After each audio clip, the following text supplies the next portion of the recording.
La lutte pour le pouvoir implique de pouvoir lutter pour le préserver. C'est ce que nous allons vous montrer tout à l'heure. Lumière.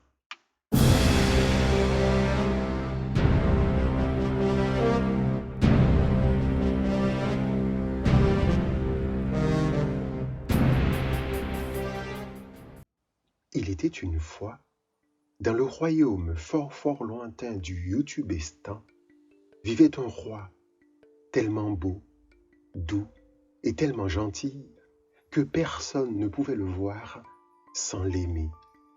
Les hommes le voulaient pour ami, les mères le voulaient pour gendre, et les filles qui en tombaient amoureuses pour époux. On raconte que son regard était si chaleureux qu'il extirpait des cœurs toutes les angoisses, et sa voix, lorsqu'il parlait, résonnait comme 1000 diamants qui tombaient en cascade sur un escalier de fin cristal, charmant ainsi toutes les oreilles qui venaient à l'entendre. Son nom seul suffisait à faire trembler les malfaiteurs qui soit fuyaient le royaume, soit perdaient l'envie de faire du mal. Il réussissait tout ce qu'il entreprenait et de manière si efficace et avec une telle vélocité que dans tout le royaume, on le surnomma Squeezie.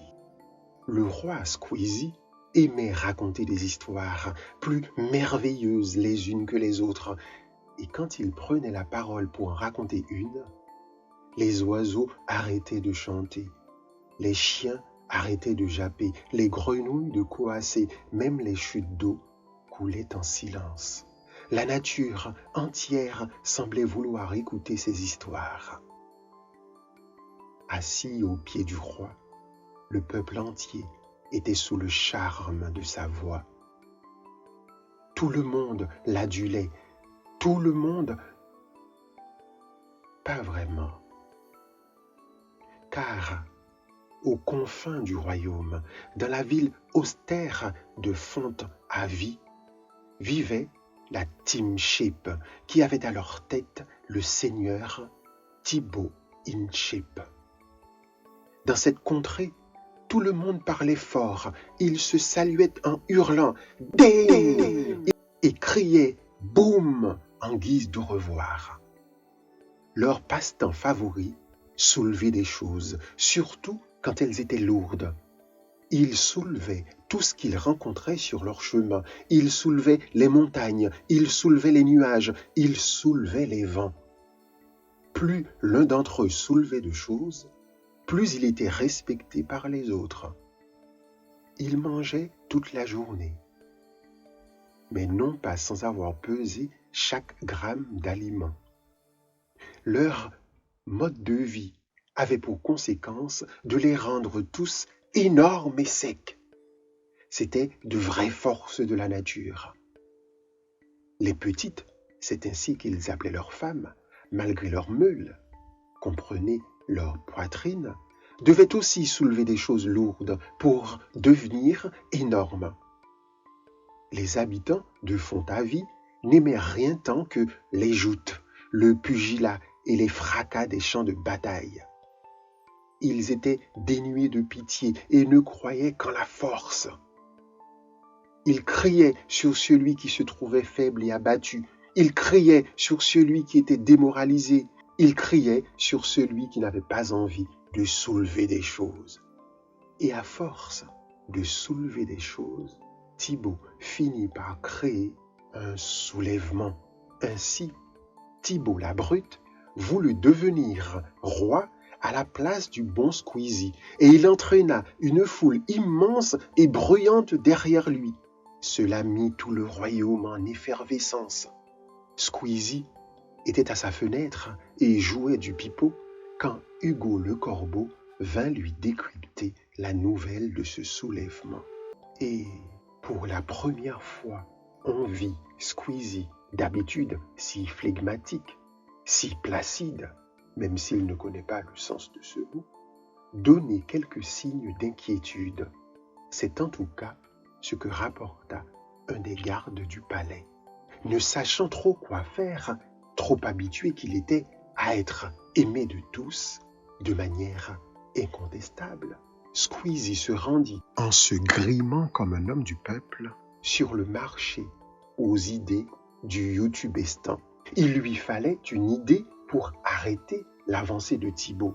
Il en trouva plein, mais aucune ne lui était utile contre Thibaut.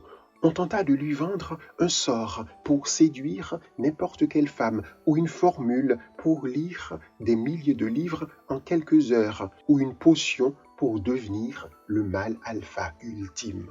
Mais rien de tout cela ne parut très utile au roi.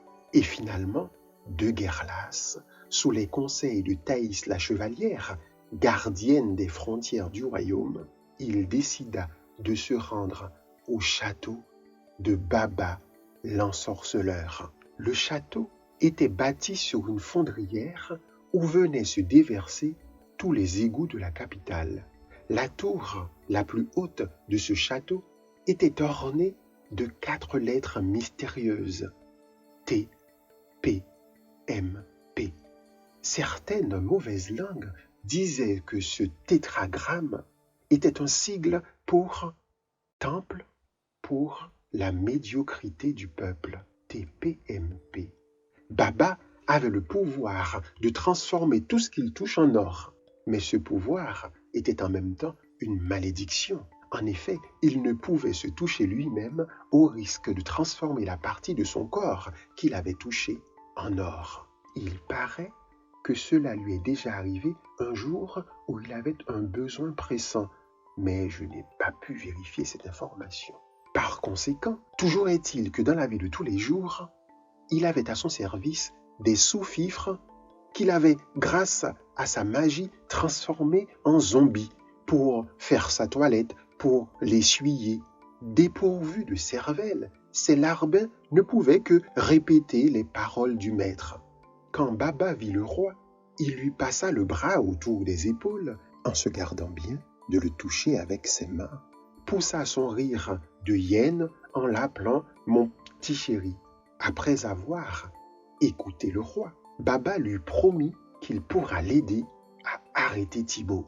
Et au moment où Baba allait exposer son plan au roi, il m'aperçoit accroché à la fenêtre en train de l'écouter.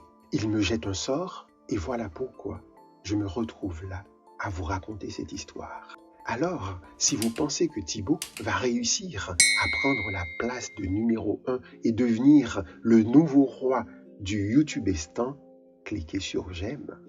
Et si vous croyez que Squeezie restera indétrônable, abonnez-vous. Et si vous connaissez la suite de l'histoire, racontez-la dans la barre des commentaires. Merci et à bientôt.